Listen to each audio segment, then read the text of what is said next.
202.kz сайтында қалай тіркелеміз және де курсқа қалай жазыламыз. Ол үшін біз сайтта кіру батырмасын басамыз. Мына жерде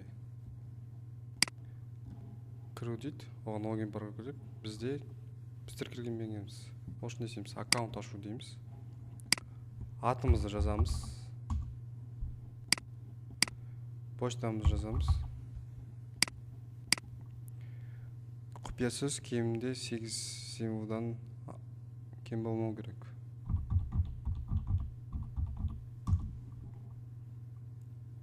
Тіркелу батырмасын басамыз. Электрондық поштаңызға хабарлама кетеді. Электрондық поштаны қараймыз. Электрондық поштаны растау туралы хабарлама келеді.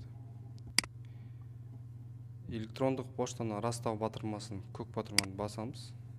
Продолжить.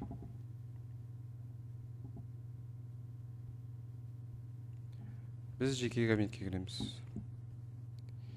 Енді біз қалай жұмыс жасаймыз? Бұл жеке кабинет. Бұл жерде сіздің профиліңіз, өзіңіз жайлы ақпарат жаза аласыз. Бұл жерде хабарлама жаза аласыздар. Бұл жерде сіздің курстарыңыз болады. Енді біз басты бетке барамыз. Басты бетте жұмысты бастау дейміз. Курстар тізімі бар.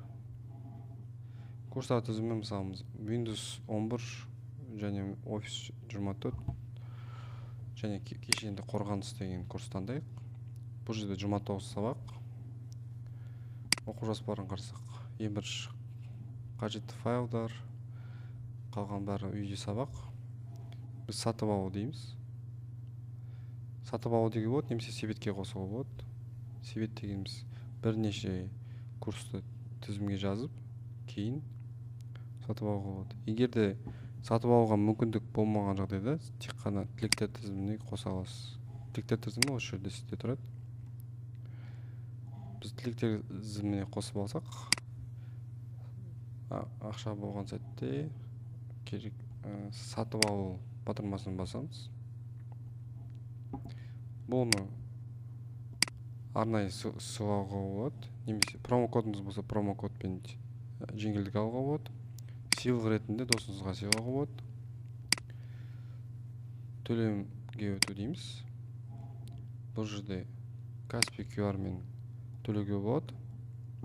Ол үшін осы номерге сіз жасаңыз жеткілікті. Мен осындай курсқа жазылып едім. Осы бойынша маған шот жіберсеңіз, мен Каспимен төлейін деп. Ол төлемді жасағаннан кейін сізге чек жіберіледі. Чекті сіз осы жерге бекітуіңіз керек. Әзірге автоматтандырылмаған, жақын арада ол жұмыс автоматты түрде жүреді деп ойлаймыз. Қазір бізде дайын чек бар. Біз чек тіркейміз, төленген. Сатып алу тарихында әзірге жоқ, бірақ админ жүйенің әкімшісі қарап, төлем шынымен де жасалған болса, сізді курсатор тізіміне жазады. Енді сатып алу тарихын жаңартсақ, сатып алу тарихында сіз бүгін сатып алған уақытыңыз, чегіңіз тұр. Енді курсқа автоматты түрде жазылыңыз. Менің курстарым деген бөлімге өтесіз. Сізде өмір бойы қолдануға, яғни шексіз, лимитсіз қолданатын курсыңыз пайда болды. Қазір бастаймыз деп басамыз. Бұл жерде видео сабақтар шығады. Ең бірінші сабақ бізде керекті бағдарламалар, торрент файлдар, драйверлер, сілтемелер, терминдер тұр. келесі сабаққа өтеміз. Келесі сабаққа рұқсат жоқ. Өйткені біз оның алдындағы файлдарды ол жүйе сабақ ретінде қарастырып тұр. Яғни біз бұл жерге сабақты өттім деп басамыз. Енді келесі сабаққа өте аламыз. Құжаттар иконкасы бар. Сабақтарда келесі сабаққа өту үшін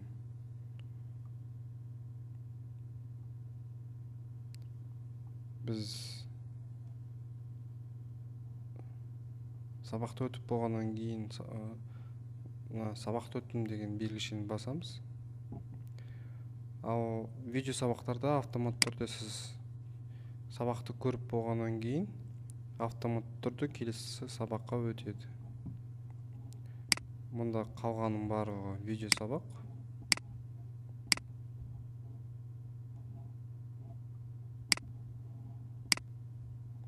Қалған барлығы видео сабақ. Олар келесі сабаққа автоматты түрде өтеді. Бірақ алдындағы сабақты өте алмай, келесі сабаққа сіз өте алмайсыз. Рұқсат жоқ.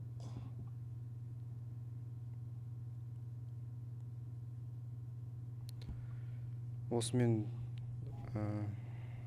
біздің сабағымыз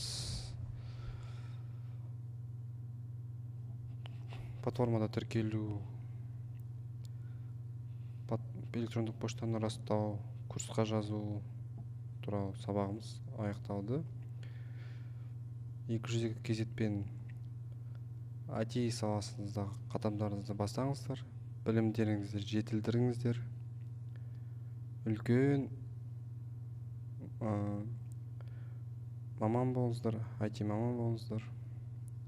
Сәттілік сендерге.